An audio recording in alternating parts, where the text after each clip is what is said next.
Hello everyone. Today we are going to start Bill of Exchange. Bill of Exchange आपको पता ही है कि negotiable instrument होता है. नेगोशिएबल इंस्ट्रूमेंट क्यों होता है? क्योंकि section 13 of negotiable instrument act 1881 कहता है कि negotiable instrument means promissory note, bill of exchange और चेक. अब बात आती है कि बिल ऑफ एक्सचेंज क्या है और ये प्रॉमिसरी नोट से क्यों अलग है. तो इसको देखने के लिए हम जाते हैं section 5 of negotiable instrument act 1881, जहाँ पे लिखा है अ bill of exchange is an instrument in writing containing an unconditional order signed by the maker directing a certain person to pay a certain sum of money only to or to the order of a certain person or to the bearer of the instrument. अब अगर इसको आसान शब्दों में कहा जाए तो हम कह सकते हैं कि बिल ऑफ एक्सचेंज में मेकर जो बिल ऑफ एक्सचेंज बनाता है दूसरे पर्सन को ऑर्डर देता है कि वो एक एग्जैक्ट अमाउंट उस पर्सन को पे करे जिसका नाम उस बिल पे लिखा गया है या फिर जिसके पास वो बिल ऑफ एक्सचेंज हो, मतलब जो बियर करता हो. ये प्रॉमिसरी नोट से अलग है क्योंकि प्रॉमिसरी नोट में मेकर जो है वो प्रॉमिस करता है कि वो खुद पे करेगा.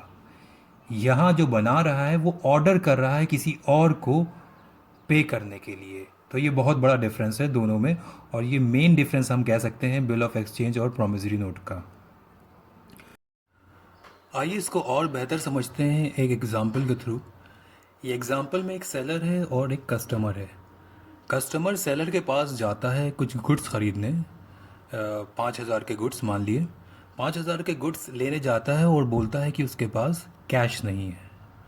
सेलर कहता है ठीक है, कोई बात नहीं, कैश नहीं है, मैं तुम्हें एक बिल ऑफ एक्सचेंज लिख के दूंगा, तुम एक्सेप्ट कर लेना और मैं तुम्हें गुड्स दे दूंगा. कस्टमर कहता है ठीक है.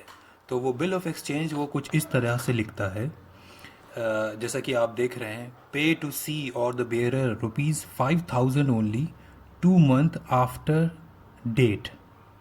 अब इस बिल को देख के हम समझते हैं कौन कौन सी पार्टीज इन्वॉल्व हैं इसमें. पहली पार्टी कौन है? ड्रॉर. ड्रॉर कौन है? जो बिल ऑफ एक्सचेंज बनाता है. यहाँ पे ड्रॉर ए है, सेलर. सेलर है जो क्रेडिटर भी है क्योंकि उसने क्रेडिट पे सामान दिया है. दूसरी पार्टी कौन है? बी. बी को डायरेक्ट किया गया है कि उसे पे करना है. कौन डायरेक्ट कर रहा है? ड्रॉर, जिसने बिल को लिखा है. और डायरेक्ट क्या कर रहा है? डायरेक्ट ये कर रहा है कि उसे पेमेंट करना है सी को. कब करना है? 2 months आफ्टर दी डेट, जो डेट लिखी है उसके 2 महीने के बाद. तो 3 पार्टी हैं इसमें. जो तीसरी पार्टी मैंने सी बोली है वो है पे, जिसको पैसा मिलना है. लेकिन एक चीज़ आप इसमें और देखेंगे कि पे टू सी और बेयरर भी लिखा हुआ है. मतलब कि आपको सी को पे करना है या फिर जो बियर करे, यानी जिसके पास ये बिल ऑफ एक्सचेंज हो, आप उसको पैसा पे करेंगे. आई होप आपको ये एग्जाम्पल से और क्लियर हो गया होगा कि बिल ऑफ एक्सचेंज कैसे यूज़ किया जाता है. Essentials of bill of exchange. तो फर्स्ट एसेंशियल क्या है? In writing. Bill of exchange बाकी नेगोशिएबल इंस्ट्रूमेंट की तरह राइटिंग में होना चाहिए. ओरली आप बिल ऑफ एक्सचेंज नहीं बना सकते. अगर आप ओवर द फ़ोन किसी को कह रहे हैं, किसी को ऑर्डर कर रहे हैं कि आपको सर्टन अमाउंट किसी को पे करना है, तो वो बिल ऑफ एक्सचेंज नहीं माना जाएगा. बिल ऑफ एक्सचेंज हमेशा राइटिंग में होगा, ऑन डॉक्यूमेंट होगा. बिल ऑफ एक्सचेंज में पेमेंट करने का ऑर्डर होना ज़रूरी है. ऑर्डर रिक्वेस्ट फॉर्म में भी हो सकता है, लेकिन ऑर्डर होना इम्पॉर्टेंट है. ये बिल ऑफ एक्सचेंज का one of the most important feature है और ये प्रॉमिसरी नोट से उसको अलग करता है. Unconditional order. Bill of exchange में जो ऑर्डर देंगे वो बिना किसी कंडीशन के होना चाहिए. मतलब कि पेमेंट करने में कोई कंडीशन नहीं लगा सकते. जैसे आप ये नहीं बोल सकते कि ऑर्डर टू पे ₹2,000 ओनली आफ्टर गेटिंग प्रॉफिट, कि प्रॉफिट होगा तभी पेमेंट करना है. इस तरीके के कंडीशन आप नहीं लगा सकते. नेक्स्ट एसेंशियल है money only. Bill of exchange में प्रॉमिसरी नोट की तरह ही पेमेंट सिर्फ मनी में ही कर सकते हैं। पेमेंट में मनी के साथ कुछ और ऐड नहीं कर सकते। जैसे कि आप ये नहीं लिख सकते ऑर्डर टू पे ₹5,000 एंड 2 बैग्स ऑफ राइस। तो अगर आप इस तरीके का बिल ऑफ एक्सचेंज में लिखते हैं कुछ, तो वो बिल ऑफ एक्सचेंज नहीं माना जाएगा। नेक्स्ट एसेंशियल है पार्टीज मस्ट बी सर्टेन। तो बिल ऑफ एक्सचेंज में 3 पार्टीज होती हैं, ड्रॉर, ड्रॉई एंड पेई। पहले मैं आपको बता देता हूँ कि ड्रॉर कौन होता है, जो बिल ऑफ एक्सचेंज बनाता है। ड्रॉई कौन होता है, जो बिल ऑफ एक्सचेंज में जिसे पेमेंट देना होता है। और पेई कौन होता है, जिसे पेमेंट मिलना होता है। तो ये 3 पार्टीज़ होती हैं। इन पार्टीज़ का नाम लिखा होना चाहिए। अगर नाम नहीं लिखा है तो इंडिकेशन होना चाहिए जिसमें प्रॉपरली आपको पता चल जाए कि किस व्यक्ति के लिए कहा जा रहा है। ठीक है। कुछ केसेस में 2 पार्टीज़ भी होती हैं। जब आप बिल ऑफ एक्सचेंज में देखते हैं लिखा है पे टू मी, तो वहाँ पे ड्रॉर जो लिख रहा है वो खुद कहता है पे टू मी। तो उस केस में क्या है, जो ड्रॉई है जिसे पैसा देना है वो उसे डायरेक्टली किसको देना है, ड्रॉर को, जो बिल ऑफ एक्सचेंज लिखता है। Distinction between bill of exchange and promissory note. Number of parties. Promissory note में 2 पार्टीज़ होती हैं। पहली पार्टी होती है मेकर, दूसरी पार्टी होती है पेई। मेकर कौन होता है, जो कर्जदार है, जो डेटर है। और पेई कौन है, जो क्रेडिटर है, जिसे पैसा चाहिए। बिल ऑफ एक्सचेंज में 3 पार्टीज होती हैं, ड्रॉर, ड्रॉई एंड पेई। कुछ केसेस में 2 पार्टी भी हो सकती हैं, जैसा मैंने अभी आपको बताया था कि जहाँ पे जो ड्रॉर है वो लिख दे पे टू मी। पे टू मी अगर लिख देता है तो वहाँ पे सिर्फ 2 पार्टी होगी, क्योंकि जो ड्रॉर है वही पेई बन जाएगा उस जगह पे।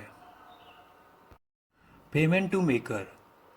Payment to maker promissory note में कभी भी नहीं हो सकता, जबकि बिल ऑफ एक्सचेंज में पेमेंट टू मेकर हो सकता है। जहाँ पे ड्रॉर लिख दे पे टू मी, मतलब ड्रॉर ही पे ही बन गया, तो यहाँ पे क्या होगा, पेमेंट टू मेकर हो सकता है। Unconditional promise, unconditional order.